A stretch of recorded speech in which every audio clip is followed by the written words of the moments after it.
But Clif's right. I mean, it's all about, and it's that way with everybody, but it doesn't slap everybody around like it does me. Which may be an indication that Universe thinks George is a bit dense and has to get his attention, because it went on later. I am. It went on later to burn his house down and total that. Now wait a minute. State. You did lose your house later on? Well, what was again Universe? And with all those firefighters, no one came to your aid. Well, we had decided to leave our home in Florida and buy this place sight unseen in Texas. And my brother-in-law came up here. Sight unseen. Now, you sound like an intelligent man. Oh, and it worked out great. I mean, it's a beautiful place. Okay. But my brother-in-law came up here, and we were moving up. We had left, like, Jacksonville, Mississippi, and we had a moving truck behind us, and my brother-in-law calls me on the phone and says, "Oh, your house had a fire last night." I'm going, come on now. Come on, Stanley, we're only 2 hours away on the freeway. You're joking, right? No, I'm not. So what? So George has this issue with the elementals, and apparently I do. I mean, I'm an elemental victim. Yep. That's very funny. I'm sorry, but it is funny. There's some irony and humor, and there it is. Well, and we lived in the shop building on the ranch for 3 months while we rebuilt the house. Well, okay. So you recovered. Yeah. Oh, sure, sure. And my point for bringing it up is that that's kind of how, to a certain extent, how I got to know George was I was doing this research on archetypical language throughout the Internet as a bit of research, because I had this theory that all humans are psychic to some degree and that it leaks out all the time, and that a good place to catch it would be in the changes in the way in which they use their daily lexicon online. And George's site, urbansurvival.com, which was centered on economics and still is, was so archetypically pure that I started reading it as opposed to these many other, quite actually millions of sites that I had my software going and perusing. Most of them are just eaten up and aggregated, but George's site, like I say, was archetypically pure.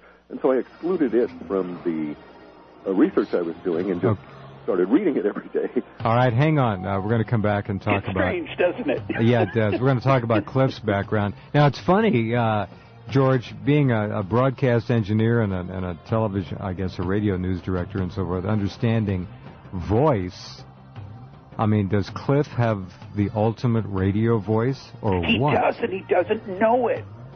Well, let's not tell him. We don't want him to get a big head. No. He'll be on Oprah or something. That's right. All right. Back in a minute, we'll find out some more about these two guys.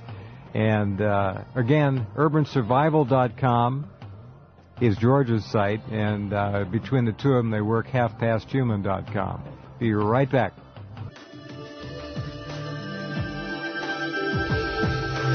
Okay, Jeff Rense back with Clif and George. George's background is he's an economist, and I'm going to use that term with the kindest of intentions. He really is.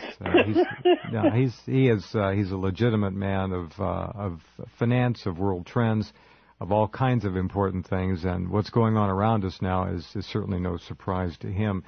Now, on the other hand, Clif is a master computer programmer, truly a brilliant man in his own field. Used to work for that major company that doesn't make Macintosh computers, but we won't hold that against him because he left, and now I was actually a consultant, so I was never an employee. I've been an employee for a number of individuals, and probably a bad one for most.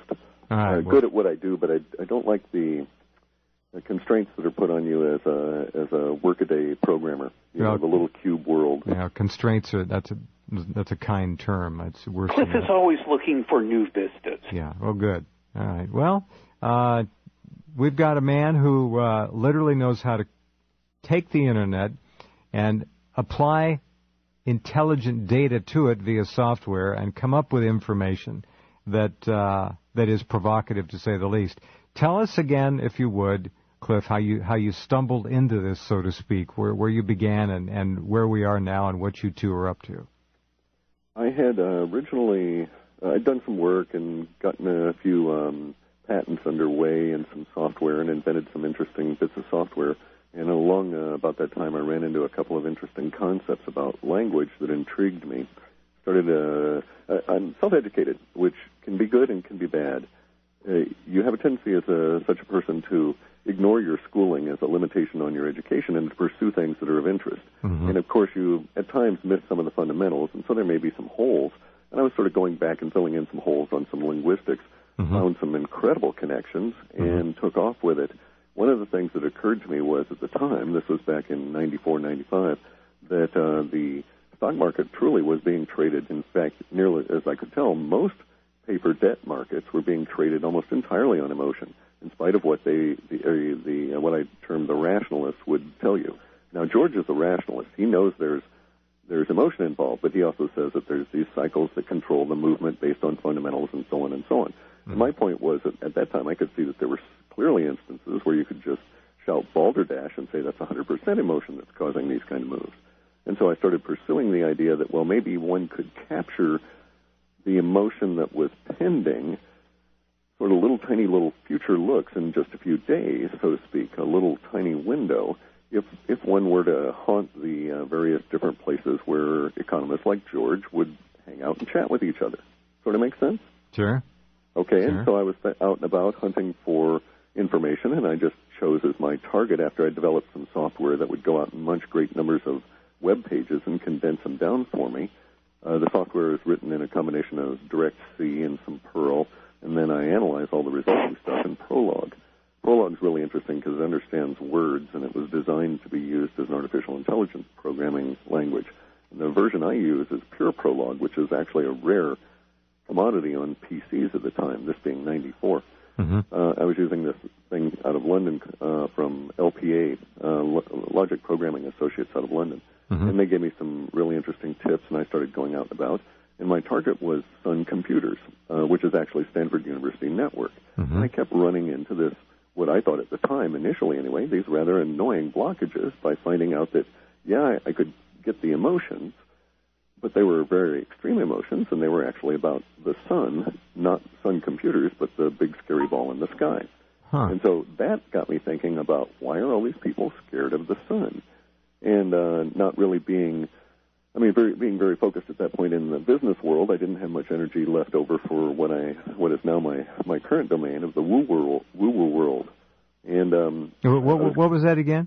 We live in the woo-woo world, the place where voodoo, hoodoo, and all kinds of strange things. That's what I thought you said. It's woo-woo and getting weirder all the time. It's a very deadly world of bizarre human behavior. Yeah, and it's like the regular world. It has, great grief and tragedy and murder and pillage and all kinds of things going on, and it's highly dramatic. And sort of this rather no limitations thinking realm. Anyway, in any event, though, I started stumbling onto the fact that there were a lot more people were concerned about the sun, and this is, I think, 97 or so. And I started investigating it, and by the time I finally figured out what was going on, we got into the year 2000, and we had the solar pole flip. So I knew I was onto something serious then. And then about a year after that, I finally contacted George and said, hey, George, you don't know me, but I've got this weird little program, and by the way, I have a patent, so I'm not just a total loon, and that I think something really nasty is going to happen that's going to change how everybody on the whole planet lives, and it'll happen within, I think I told George 90 days, but I had my numbering system reversed, so I thought it would happen earlier in the 90 days, and of course it was actually later in the 90 days, and I woke up one morning, and there they were flying airplanes into the World Trade Center. Mm-hmm. And you can imagine how freaked I was, because at that point I was doing a turnaround for a private college in South San Francisco. My wife and I were living on our sailboat at Oyster Point Marina. Woke up one morning, and I told some people at work, it's like, some very interesting, strange stuff about the future is happening. And people are like, yeah, right. Just go in there and run the admissions office for the college. Just stay out of our way, right? Mm-hmm. And it's like, no, you don't get it. There's going to be this huge change in life. Nothing will be the same. And yeah. George, you're a loon. You're a technoid. And just go and roll. When were you telling them this, George? summer of 2001, July, August of 2001. So you're right on the edge of it. Yeah, okay. yeah, right on the edge of it. And every day I would take the school was in Fremont, and so I'd come back up what we called it's either the 280 or the 260, I forget, but you come back up the backside of the peninsula there, and all the way up I'm listening to this, the NPRs and everything else I could get. And San Francisco radio is like rich. You can get damn near anything. And I'm going, what's it going to be? What's it going to be? So my wife and I wake up one morning, and it's like, holy smokes, did you see that? They just flew airplanes into these buildings. And at that point, I had told the venture capital group that was involved in the school things they did not like hearing, along the lines of tell the truth and leave shortly thereafter. And at that point, my wife and I said, let's just go sailing for a couple of years. So we took off, and by the time we got to San Diego, the world had changed so much that it was no longer attractive for us to go sail around the world because the world was closing down on Dos Americanos. Very true, and it is now. And look where it is. Still closing. Man, well, we're pretty soon we'll need a passport to go to the supermarket. It's getting to be about that crazy. Or to go between states. Yeah, well, that's not a joke either. And, I know. Interstate travel will require identification shortly that in the past would have been required for international travel. Real ID, Jeff. Real that's ID. It. And it's coming. Okay, back in just a couple. Glad you're along tonight, and we shall continue.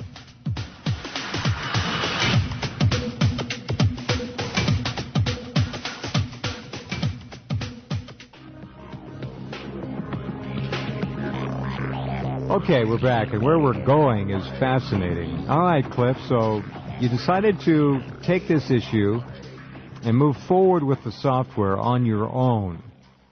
So tell us what you designed, what your theory was, and at what point did you meet George and decide that this was worth really pursuing together? Well, 9/11 kind of sealed that.